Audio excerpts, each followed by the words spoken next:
एक नहीं दो लोगों से थे इस औरत के नाजायज संबंध। जैसे जैसे रात गहराती जा रही थी, सोहन की चिंता बढ़ती जा रही थी। कभी वह दरवाजे की ओर ताकते तो कभी टिक टिक करती घड़ी की ओर। इसकी वजह यह थी कि उनका जवान बेटा सोनू शाम 4 बजे घर से निकला था तो अभी तक लौटकर नहीं आया था। परेशानी की बात यह थी उसका मोबाइल फ़ोन स्विच ऑफ आ रहा था। बेटे से संपर्क नहीं हो सका तो सोहन ने रिश्तेदारों तथा उसके यार दोस्तों से पूछा, लेकिन कोई भी उसके बारे में कुछ नहीं बता सका। सोहन ने वह रात चहलकदमी करते गुजारी। सवेरा होते ही जब उन्होंने पड़ोसियों से बेटे के गायब होने की चर्चा की तो किसी ने बताया कि बागीचे में पेड़ से एक युवक की लाश लटक रही है। सोहन पड़ोसियों के साथ वहां पहुंचे तो पेड़ से लटक रही लाश देखकर चीख पड़े, क्योंकि वह लाश उनके बेटे सोनू की थी। थोड़ी ही देर में यह बात पूरे गांव में फैल गई। फिर तो पूरा गांव बागीचे में इकट्ठा हो गया। लोगों का यही कहना था कि सोनू ने फांसी लगाकर आत्महत्या की है। लेकिन सोहन ये बात कतई मानने को तैयार नहीं था। किसी ने फ़ोन द्वारा इस घटना की सूचना पुलिस को दे दी थी। पुलिस घटनास्थल पर पहुंची। उस समय तक बाग में काफ़ी भीड़ लग चुकी थी। घटनास्थल पर मौजूद सोहन ने पुलिस को बताया कि फांसी के फंदे पर लटक रहा युवक उनका बेटा सोनू है, जो कल शाम से गायब था। पुलिस ने बारीकी से घटनास्थल और लाश का निरीक्षण किया। मृतक की उम्र 30 साल के आसपास थी। वह अपनी ही शर्ट के फंदे से लटक रहा था। उसके पैर जमीन को छू रहे थे। उसके शरीर पर भी चोटों के निशान थे। इस सब से यही लग रहा था कि पहले मृतक की जमकर पिटाई की गई थी, उसके बाद उसे फांसी पर लटकाया गया था। देखने में ही मामला पूरी तरह से संदिग्ध लग रहा था। पुलिस ने घटनास्थल का निरीक्षण किया। इसके बाद मृतक के पिता सोहन से पूछताछ की गई। सोहन ने बताया कि उसके बेटे ने आत्महत्या नहीं की, बल्कि उसकी हत्या की गई थी और गुमराह करने के लिए लाश को यहां लटका दिया गया है। तुम्हें क्या किसी पर शक है? पुलिस ने पूछा। जी साहब, मुझे गांव की पूनम और उसके प्रेमी राजू पर शक है, सोहन ने कहा। पुलिस ने निर्देश दिया कि लाश की पोस्टमार्टम की कार्रवाई के बाद पूनम और उसके प्रेमी राजू से पूछताछ की जाए। मौके की कार्रवाई निपटाने के बाद पुलिस ने लाश को पोस्टमार्टम के लिए अस्पताल भेज दिया। पुलिस ने पूनम को थाने बुलवा लिया। उससे सोनू की मौत के बारे में पूछताछ की गई तो वह साफ मुकर गई कि उसे कुछ नहीं पता। इसका कहना था कि सोनू उसकी जात बिरादरी का तो था ही और रिश्तेदार भी था। भला वह उसकी हत्या क्यों करेगी? उसके घर वाले उसे झूठा फंसा रहे हैं। पूनम के साथ उसका 8 साल का बेटा भी था। पूनम उसे अपने साथ लाई थी। पुलिस ने उस मासूम को एकांत में ले जाकर उससे प्यार से पूछा तो उसने सारा भेद खोल दिया। उसने बताया कि उसकी मम्मी और राजू चाचा ने मिलकर सोनू चाचा को खूब पीटा था। उसके बाद रात में ही दोनों सोनू चाचा को घर के बाहर ले गए थे। बच्चे के बयान के बाद पुलिस ने पूनम पर सख्ती की तो वह टूट गई। उसने हत्या का जुर्म कबूल कर लिया। उसने बताया कि हालात ऐसे बन गए कि उसे सोनू की हत्या करनी पड़ी। इसके बाद पुलिस उसके प्रेमी राजू को भी हिरासत में लेकर थाने ले आई गई। दोनों से की गई पूछताछ में सोनू की हत्या के पीछे प्रेम त्रिकोण में की गई हत्या की कहानी सामने आई। इसी गांव में पूनम के पिता अपने परिवार के साथ रहता था। उसके पास खेती की जो थोड़ी बहुत पुश्तैनी जमीन थी, उसी के सहारे वह अपना परिवार पाल रहा था। उसकी 3 बेटियां थीं, जिनमें पूनम सबसे छोटी थी। बड़ी बेटियों की शादी करने के बाद छोटी बेटी पूनम भी शादी के लायक हो गई थी। वह उसके हाथ पीले करके चिंतामुक्त हो जाना चाहता था, इसलिए उसके लिए भी लड़का देखने लगा। उसे किसी से सुमित के बारे में पता चला तो वह उसे देखने पहुंच गया। सुमित के पास भी खेती के लिए ठीक ठाक जमीन थी। उसके बड़े भाई की शादी हो चुकी थी। सुमित का मन न तो पढ़ाई में लगा और न ही खेती में। वह कपड़ों के एक शोरूम पर काम करने लगा था। पूनम के पिता को अमित ठीक ठाक लगा तो उसने पूनम की शादी उसके साथ कर दी। सुमित पूनम को पाकर बेहद खुश था, क्योंकि पूनम उसकी कल्पना के अनुरूप निकली थी। हंसी खुशी से उनकी गृहस्थी की गाड़ी चल निकली थी। उसी दौरान पूनम एक बेटे की मां बनी। पूनम की जेठानी तेजतर्रार थी। चूंकि पूनम उससे ज़्यादा खूबसूरत थी, इसलिए वह उससे ईर्ष्या करती थी। वह उसे महारानी कहकर ताने भी मारती थी। घरेलू कामकाज को लेकर भी दोनों में अक्सर झगड़ा होता रहता था। जेठानी पति पर अलग रहने का दबाव बनाने लगी, लेकिन जेठानी का पति राजी नहीं था। कुछ दिनों बाद जेठानी ने ऐसी चाल चली कि दोनों भाइयों के बीच खेती की जमीन और मकान का बंटवारा तक हो गया। सुमित अलग रहने लगा तो उसके ऊपर नौकरी के अलावा जमीन की देखरेख की भी जिम्मेदारी आ गई। वह दिन रात काम में व्यस्त रहने लगा, साथ ही वह शराब भी पीने लगा। कुल मिलाकर व्यस्तता की वजह से वह पत्नी को समय नहीं दे पाता था। एक दिन पूनम घर में अकेली थी, तभी सोनू आ गया। वह उसी की जाति का था और गांव के पूर्वी छोर पर रहता था। वह गांव के जानेमाने किसान सोहन का इकलौता बेटा था। वह पिता के साथ खेती के कामों में हाथ बटाता था।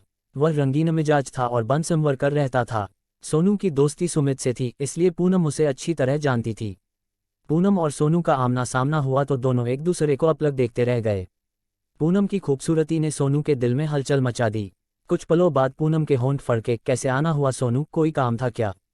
हाँ भाभी, सुमित के पास आया था, उसने कुछ पैसे उधार लिए थे। सोनू ने कहा। वह तो है नहीं, अभी खेतों पर गए हैं। पूनम ने कहा। तो फिर मैं चलता हूँ, कल सुबह आऊँगा। सोनू ने कहा। अरे वाह, ऐसे कैसे चले जाओगे? आज इतने दिनों बाद तो आए हो, कम से कम चाय तो पीते जाओ।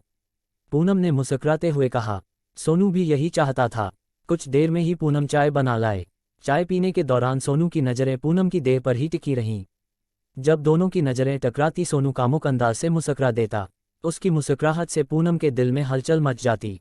सोनू पूनम से मिलकर अपने घर लौटा तो पूनम का खूबसूरत चेहरा उसके दिलो दिमाग में ही घूमता रहा। दूसरी ओर पूनम का भी यही हाल था। वह सोनू की आंखों की भाषा पढ़ चुकी थी। इसके बाद सोनू पूनम के नज़दीक आने की तरकीबें सोचने लगा। पूनम का पति सुमित शराब पीता था, इसी का सोनू ने फ़ायदा उठाया। वह देर शाम शराब की बोतल लेकर उसके घर पहुंच जाता और दोनों जाम से जाम टकराने लगते थे। खाने पीने का खर्चा सोनू ही उठाता था। वह पूनम पर भी खर्च करने लगा था। उसकी इस दरियादिली की पूनम अपने पति से खूब तारीफ करती। एक दिन सोनू दोपहर को पूनम के घर पहुंचा। उस समय वह घर में अकेली थी और चारपाई पर लेटी थी। सोनू को देखकर वह उठकर खड़ी होते हुए मुस्करा कर बोली, अरे तुम इस वक्त कैसे चले आए? तुम्हारी महफिल तो शाम को सजती है। तुम ठीक कहती हो भाभी, लेकिन आज मैं दोस्त से नहीं, तुमसे मिलने आया हूँ। अच्छा, पूनम खिलखिला कर हंसी, इरादा तो नेक है। नेक है तभी तो अकेले में मिलने आया हूँ। भाभी मैं तुमसे बहुत प्यार करने लगा हूँ। सोनू ने सीधे ही मन की बात कह दी।